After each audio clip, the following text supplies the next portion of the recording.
Selamat datang dan kembali lagi di BT Channel.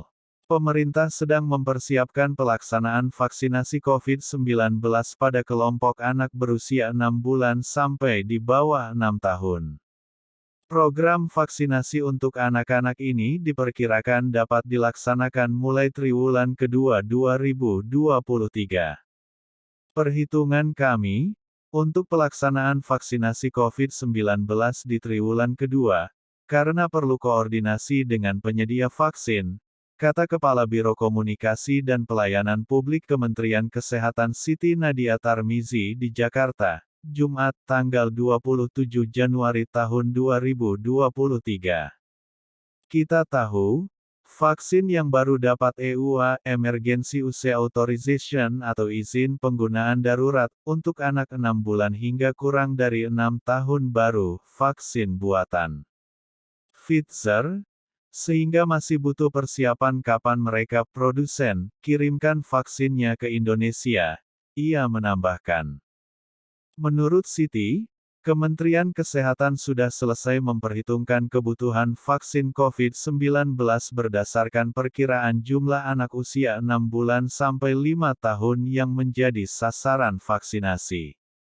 Ia mengatakan, pemesanan vaksin COVID-19 untuk pelaksanaan vaksinasi pada anak usia 6 bulan sampai 5 tahun akan dilakukan secara bertahap sesuai dengan kebutuhan agar tidak sampai ada vaksin yang terbuang karena kedaluarsa. Saat ini sudah ada perhitungan jumlah yang kami minta, tapi tidak datang sekaligus, beberapa batch dulu, katanya.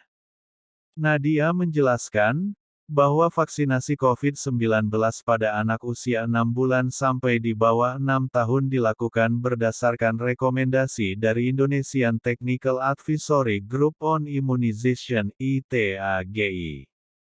Sudah ada rekomendasi dari ITAGI untuk vaksinasi anak balita 6 bulan sampai kurang dari 6 tahun, termasuk booster untuk usia di atas 6 tahun, katanya. Pemerintah telah melaksanakan vaksinasi COVID-19 pada anak usia 6-11 tahun, remaja usia 12-17 tahun, warga berusia 18 tahun ke atas, hingga warga berusia 60 tahun ke atas atau lansia. Vaksinasi COVID-19 hingga dosis keempat atau dosis penguat kedua sudah dilakukan pada kelompok sasaran sumber daya manusia bidang kesehatan, warga lansia, dan warga berusia 18 tahun ke atas. Menurut data cakupan vaksinasi COVID-19 yang disiarkan di laman Kementerian Kesehatan pada Jumat, warga yang sudah mendapat vaksinasi dosis pertama sebanyak 204.222.622 orang, vaksinasi dosis kedua mencakup 175.047.600 orang, vaksinasi dosis ketiga mencakup 69.300.293 orang, dan vaksinasi dosis keempat baru dilakukan pada 1.249.129 orang. Ketua Satgas COVID-19 Ikatan Dokter Indonesia (IDI), Dr. Erlina Burhan mengemukakan perlindungan vaksin COVID-19 penting untuk dipertahankan masyarakat di tengah situasi sirkulasi virus yang tak terprediksi.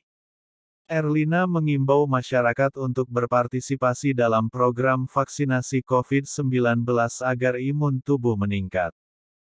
Vaksin booster kedua tetap penting, mengingat kondisi COVID-19 saat ini tidak bisa diprediksi, kata Erlina Burhan di Jakarta, Jumat, tanggal 27 Januari tahun 2023.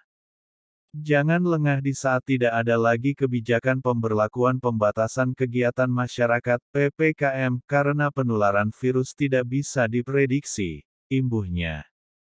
Erlina mengatakan, vaksin justru semakin penting saat aktivitas semakin tinggi. Dia berharap, masyarakat mendapatkan kemudahan sehingga minat untuk divaksin bisa semakin meningkat. Erlina mengatakan, Meski hasil sero survei menyebutkan kekebalan tubuh masyarakat Indonesia dari COVID-19 berada di angka 90 hingga 98%, bukan tidak mungkin kadar antibodi menurun.